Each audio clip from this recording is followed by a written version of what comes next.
Parque das Ruínas é um livro de perguntas.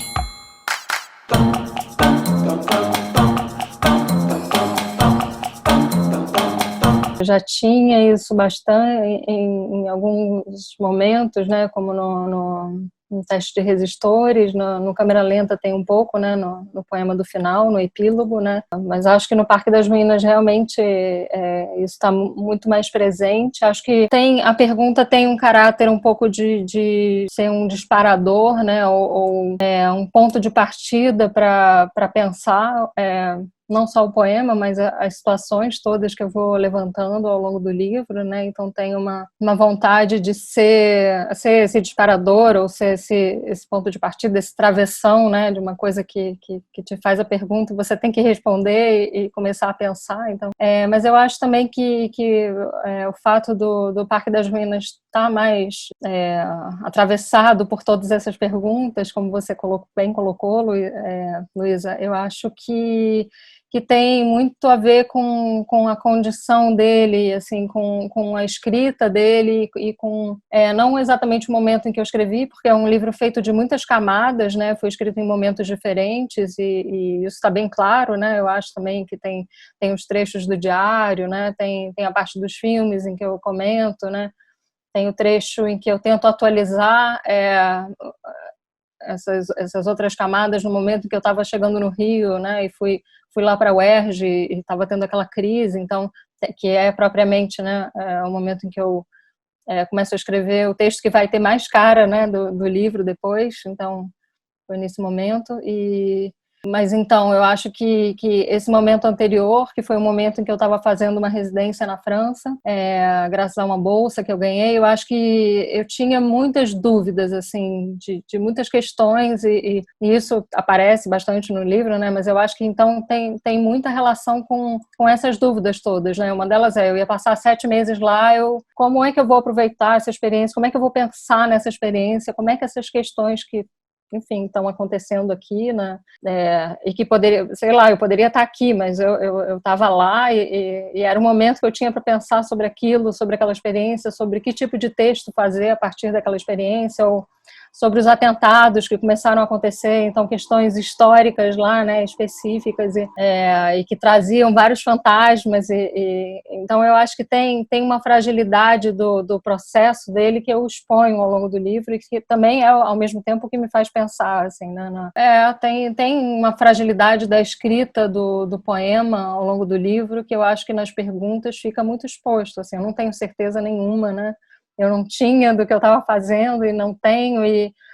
e também escrever um poema que é todo poroso e atravessado por pelos outros gêneros, né, e por tantas questões, assim, eu acho que ele tinha muitas dúvidas, eu tenho muitas dúvidas, né, mas eu não pensava em publicar o livro, né, justamente como a Luísa falou, né, o Câmera Lenta de 2017, não tinha nenhuma, enfim, não tinha pressa nenhuma, né, não tinha o livro pronto, né, eu tinha essas falas, mas quando teve lá o incêndio do Museu Nacional, eu tive uma urgência que nunca tinha acontecido comigo antes, de que, assim, aquele texto, né, principalmente o primeiro, né, o Poema no Tubo de Ensaio, ele era até mais antigo, ele era de 2014, e eu acho que ele está dialogando com o Teste de Resistores, com algumas questões do Câmera Lenta, mas, enfim, também muito com o Parque das Ruínas. Mas foi justamente, teve o incêndio lá do Museu Nacional, eu achei que o livro estava falando um pouco também dessas questões, né, assim, sobre essa memória que a gente não consegue preservar, né, como é que a gente faz para lidar com a memória, né, a gente lida com as ruínas, né, a gente está lá, o Museu Nacional, o que aconteceu, e eu tive aparece, né, nesse momento de montar a fala, assim, essas falas, elas com imagem, né, elas mudam é um trabalho entre imagem e texto, né, que eu vou fazendo. Eu abro um arquivo no PowerPoint, um arquivo no Word e vou escrevendo ao mesmo tempo as coisas, né. Então também as imagens vão mudando o texto vai determinando as imagens, né, mas às vezes também vai sendo determinado por elas, e às vezes surgem coisas que eu não estou dizendo no texto, mas que a imagem diz, né, nesse contato, e muitas vezes eu quero ter esse distanciamento com o texto. Você falou de uma coisa racional, mas eu acho que é um tipo de distanciamento, assim, né, para tentar deixar a imagem falar, ou pelo terror, ou pela uma ironia que é a imagem que vai dar, assim, não o meu texto, e não... Às vezes também tem textos nessas imagens que eu projeto, eu não falo coisas e projeto só o texto, né, vai tendo uma alternância. Acho que tem um espaço de coisas para serem ditas que não são ditas necessariamente com texto, mas nessa configuração de projetar a imagem, falar umas coisas, e aí, claro, na passagem para o livro muda, né, isso, né, Debré pintou o dia a dia, mas para ele, esse dia a dia é pitoresco e extraordinário.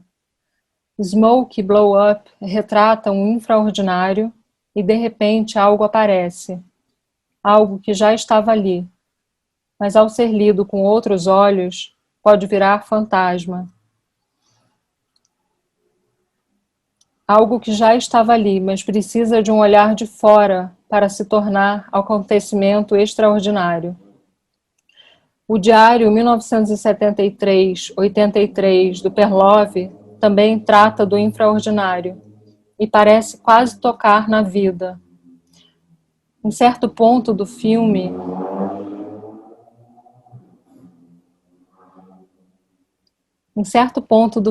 que dura quase 6 horas, Perlov vem ao Brasil. Ele fica um tempo em São Paulo, onde morou durante a infância, e depois vai ao Rio, cidade onde nasceu, e filma Copacabana. Em seguida, faz uma única cena no bairro de Santa Teresa com o bonde passando. Nesta única cena, gravada na época em que eu nasci, vejo ao fundo a casa da minha infância, o meu extraordinário, a janela de onde via o mundo. No filme, a imagem está tremida e fora de foco. Na memória, a imagem está tremida e fora de foco. Por pouco não consigo capturar o ponto. Peço ao leitor que imagine essa janela com um ruído de bonde ao fundo.